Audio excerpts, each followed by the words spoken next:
बाबा साहब ने ब्रिटेन द्वारा भारत के आर्थिक शोषण की कड़ी निंदा की। प्रोफेसर एडविन सेलिगमन व अन्य प्रोफेसर ने इसकी भूमिका लिखी थी। भूमिका में सेलिगमन ने इस महत्वपूर्ण ग्रंथ की सराहना करते हुए लिखा कि यह ग्रंथ इकोनॉमिक्स के क्षेत्र में श्रेष्ठ रचना है। इसमें मूल समस्याओं को उठाया गया है और इस प्रकार रेखांकित किए जाने वाले सिद्धांत का ऐसा अध्ययन और कहीं नहीं देखा गया। इस शोध ग्रंथ में बाबा साहब ने ब्रिटिश साम्राज्यवाद द्वारा भारत के आर्थिक शोषण की जो नंगी तस्वीरें दुनिया के सामने रखी, वह अंबेडकर जैसा देशभक्ति द्वारा ही संभव था। यह एक ऐतिहासिक दस्तावेज है। भारत के किसी भी अन्य राजनेता द्वारा आज तक ऐसा दस्तावेज तैयार नहीं किया गया है। अंबेडकर ने इस साजिश का पर्दाफाश किया। सन 1833 के एक्ट के तहत साम्राज्यवादी शासन के लिए आर्थिक प्रबंध किया गया था। उन्होंने विस्तार से विश्लेषण कर ब्रिटिश नौकरशाही तथा इसके जरिए साम्राज्यवादी शोषण की निंदा की। उन्होंने लिखा कि ब्रिटिश सरकार अपने देश के उद्योगपतियों के लाभ के लिए नौकरशाही द्वारा भारत की अर्थव्यवस्था को निचोड़ रही है। उन्होंने ब्रिटिश सरकार की कड़ी निंदा की। डॉक्टर अंबेडकर ने किताब के उपसंहार में लिखा है कि राजनीतिक स्वाधीनता पाने के दो मार्ग हैं, एक सैनिक शक्ति और दूसरा नैतिक शक्ति। जिस देश के पास सैनिक सामर्थ्य नहीं है, उन्हें अपने नैतिक सामर्थ्य को बढ़ाना चाहिए। भारत का राजनीतिक प्रश्न पूरी तरह से सामाजिक मसला है और सामाजिक सवाल को आगे नज़रअंदाज करते रहना यह जाहिर करता है कि जनमत से प्राप्त स्वतंत्र सरकार की स्थापना होने तक राजनीतिक प्रश्न हल नहीं हो सकता।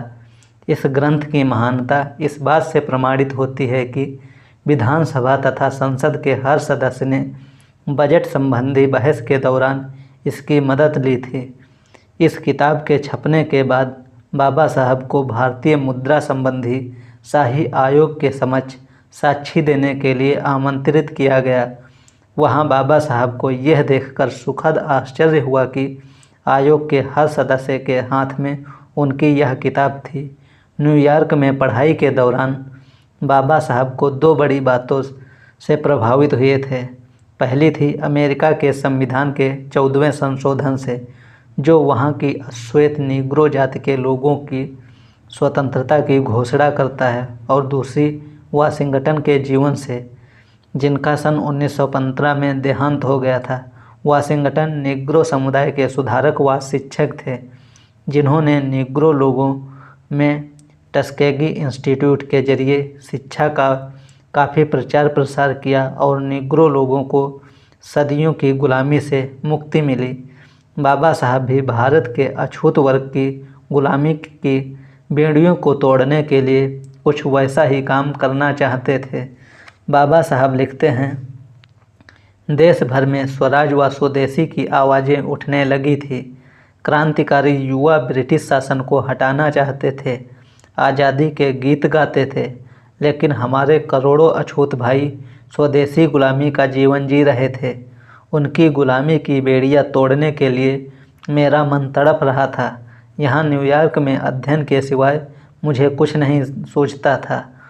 इस स्वतंत्र देश के कानून सीखकर भारत में जिन कानूनों के बल पर विषमता से भरा समाज बनाया है, वह समाज राज कानून बदलकर अपने दुखी समाज के लिए समानता, स्वतंत्रता व बंधुत्व स्थापित करने वाला मार्ग मुझे खोजना था। मेरे पास खाने के लिए खाना नहीं था, मनोरंजन के लिए समय नहीं था।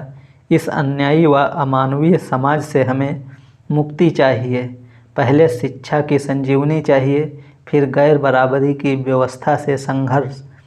उस समय अमेरिका व इंग्लैंड में स्वतंत्र विचारों का संपन्न समाज था। जब मैं वहाँ भारत के जातीय भेदभाव व छुआछूत की बात कहता तो उन्हें बहुत ताज्जुब होता। उन्हें ये बातें सच नहीं लगती थी। वह कहते थे, इंसान इंसान के बीच यह कैसा छुआछूत, पीने के पानी के लिए इतनी पीड़ा। यह कैसे हो सकता है, पर यह सच था। भारत का व्यक्ति दुनिया में जहाँ जाता है जाति व जातीय भेदभाव भी साथ ले जाता है।